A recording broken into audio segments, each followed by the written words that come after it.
Stray is the best video game ever made simply because you play as a cat, and yes, I am retarded.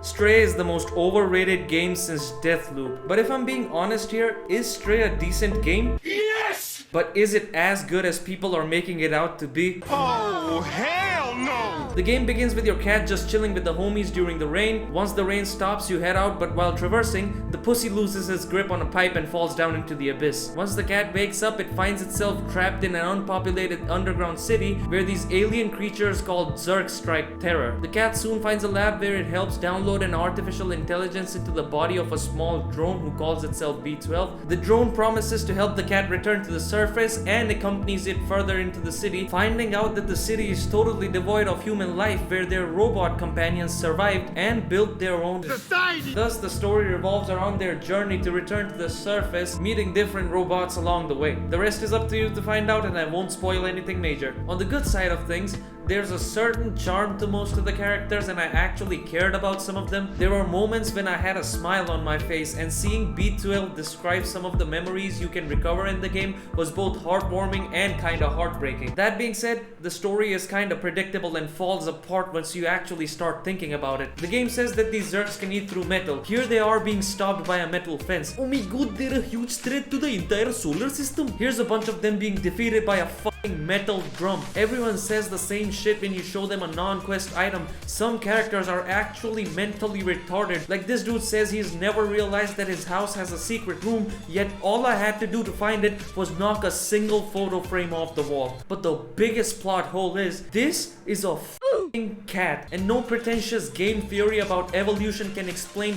how it is being presented as a selfless do-gooder who understands what these people want, runs errands for them, and saves their population in the process. The gameplay involves platforming, which doesn't require any skill as you just look at a place and press a button, and even that is clunky at times when the prompt is inconsistent. There's puzzle solving, and I liked most of it except for the parts where you just have to fiddle around and clutter until you find something. The stealth is good for the most part, but the biggest problem with it is the checkpoints are absolutely rubbish, and if you fail a stealth section, you have to run an entire marathon to get back to the area and try it again. For some time, a sort of combat system is introduced, which is really not worth talking about. On the other hand, the chases were fun, and I also like the parts where you have to outplay the Zergs to progress. The sort of nuance in the gameplay here is in the fact that you can go through small spaces, climb shelves, and access areas that might only be accessible to a creature of this size. There's a certain charm in doing cat stuff. No, not this. I mean like taking a nap, scratching rugs, hell there's even a dedicated meow button, which is really just fan service for cat owners. Yes, most of this is a gimmick, but I don't mind it since it's optional. I also appreciated the non-linearity of the quests, where most of the times there's no particular order in which you need to get an item to progress further, and that ties in well with the exploration. Which means it's time that we talk about the best part about this game, the setting. Without a doubt, Stray is one of the most beautiful cyberpunk games ever. I mean, just look at it, and it runs really well too. I actually had a difficult time believing that this game was developed by a smaller studio. The textures are detailed, the lighting is gorgeous. I wasn't expecting the game to have this much visual variety in the locations. Many times it's just fun to explore and fuck around in the areas, finding different items and memories. Every place is densely packed and feels lived in. This is helped a lot by the overall rich and detailed sound effects in all environments, which contribute a lot in immersing you. Along with the well-fitting music, sometimes this game is just a vibe, man, and there's just this feeling of coziness in its atmosphere. I actually wanted to learn more about this game world and its lore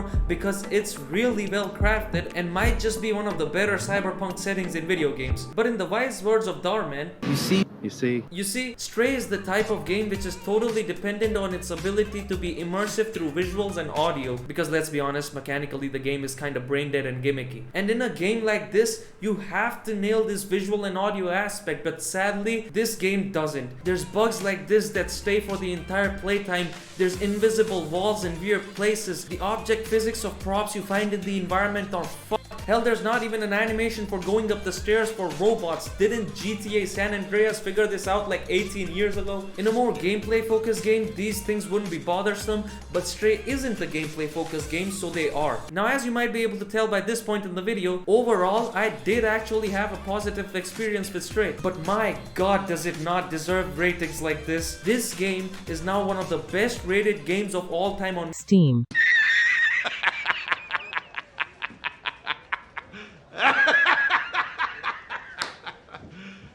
You serious? Most of the reviews about Stray don't give a crap about addressing its flaws, which is really shitty behavior, but it's nothing unexpected from game journalists and normie-ass gamers. If you want to play a better game where you play as a small animal, play Stuart Little 3 Big Picture Day instead, goddammit. Now this right here is a fun video game.